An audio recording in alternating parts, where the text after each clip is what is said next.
بھی آتے ہیں وضو کے فرائض کو۔ صالحین کے واقعات و حالات میں اہل نظر کے لیے بصیرت کا سامان ہوتا ہے، اس لیے دلوں کو پاکیزگی، روحوں کو روشنی اور فکر و نظر کو بالیدگی ملتی ہے۔ یہی وجہ ہے کہ قرآن کریم نے جہاں اور اسرار و حکم کی خداشائی کی، وہیں انبیاء سابقین اور اقوام معاصرہ اولیاء کتاب کے بارے میں واقعات صالحین پر مشتمل یہ کتاب، اس کے مصنف کا نام، اس کتاب کا اصل نام روضہ الریاحین فی حکایت الصالحین ہے، اردو ترجمہ ہے یہ بزم اولیاء کے نام سے، اور اس کے مصنف ہیں امام عبداللہ بن اسود جعفری رحمۃ اللہ علیہ، مترجم مولانا بدر القاری، صفحات اس کے 544 ہیں، طباعت 2006، قیمت اس کی 350 ہے، لیکن آج کل اس کی قیمت 800 ہے۔ لقب عفیف الدین، کنیت ابو سعادت البرکات، پیدائش 688 ہجری اور وفات 768 ہجری، سرزمین یمن اولیاء اور صلحاء سے معمور ہے، اور بقول شیخ فرید الدین عطار رحمۃ اللہ علیہ اس پاکیزہ خاک سے اس قدر اولیاء ابھرتے ہیں جس طرح زمین سے گھاس۔ امام یعقوبی رحمۃ اللہ علیہ اسی سرزمین پر پیدا ہوئے، حضرت شیخ محمد بن احمد سے تعلیم حاصل کی۔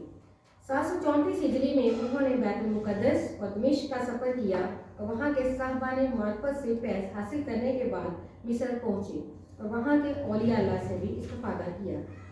انہوں نے بہت ساری تصانیف لکھی۔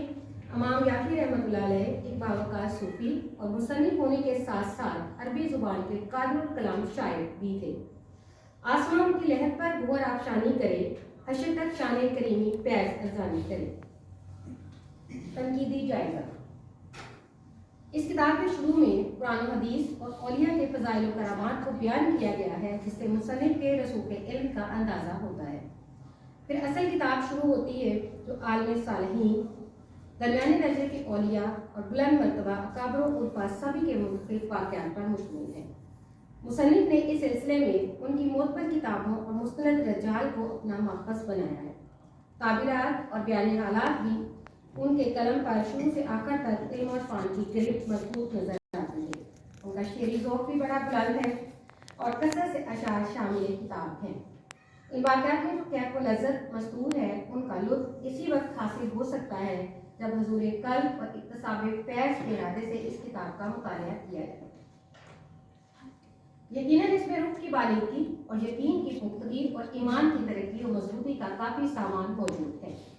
مصنف نے نمبر وار 500 آیات تحریر فرمائی ہیں اور بعض نے کسی مستند خاص وجہ سے ضمناً متعدد واقعات بھی ثبت فرمائے ہیں۔ آخر میں مصنف نے بعض واقعات پر بعض علماء ظاہر کے اعتراضات کا شافی جواب بھی رقم فرمایا ہے۔ فضات و صفات کے متعلق عقائد اولیاء امام ابو القاسم کشوی کے رسالے سے مختصر نقل کی ہے۔ اس کے بعد 4 قصیدے درج فرمائے ہیں۔ پہلا قصیدہ مدح اولیاء، دوسرا قصیدہ بعمل علماء کی مدح سرائی میں، اور تیسرا قصیدہ اقسام اولیاء کے ذکر میں ہے۔ چوتھا قصیدہ عام مومنین کے لیے بیان کیا گیا ہے، اور آخر میں 5واں قصیدہ شان مصطفیٰ میں تحریر کیا گیا ہے۔ کتاب میں جو واقعات تحریر کیے گئے ہیں ان میں سوانح نگاری کا طرز نہیں، اور کسی ایک بزرگ کا نام لکھ کر ان کے حالات و واقعات بیان کر دیے گئے ہوں، نہ ہی ایک طور کے اولیاء یا ہم اصل بزرگوں یا ایک شہر ایک ملک کے صالحین کے احوال جمع کیے گئے ہوں، بلکہ انداز نگارش میں سبق آموزی کا عنصر ملحوظ خاطر رکھا گیا ہے۔ اس لیے مختلف ادوار کے اولیاء کے چیدہ چیدہ واقعات کو پیش کیا گیا ہے، تاہم ان میں کچھ ترتیب کار فرما ہے۔ بہت سے صالحین، خواتین، عارفات کے احوال ایک جگہ زیادہ کار فرما ہے۔